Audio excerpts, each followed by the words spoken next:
Hello বন্ধু, দেখো পুজোর কাজ পড়ে গেছে। পুজোর কাজ চলছে। আমার একটু আগামী কাজ পড়ে। দেখো অনেকগুলো শাড়ি এসছে, শাড়িগুলো কেটে নিচ্ছি। ফলস পাড় লাগাতে হবে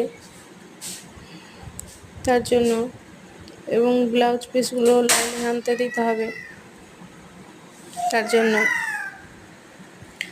দেখো এগুলো যার শাড়ি, সে আবার পিকো বা ইন্টারলক করবে না, ও সেলাই করবে। যার যেরকম চাহিদা, যে খরিদ্দার যেরকম বলে তাকে সেরকমই করে দিতে হয়। ও পিকো ইন্টারলক বুঝে না, ও সেলাইই করবে। তার জন্য ধারগুলো সেলাই করে নিতে হবে।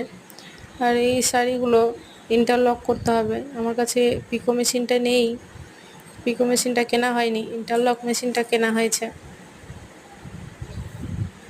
এগুলো সব পুজোর কাজ। কাছে পিঠে যারা আছে তারা জানে যে আমি সময় পাই না পুজোর সময়, তার জন্য দিয়ে দিল।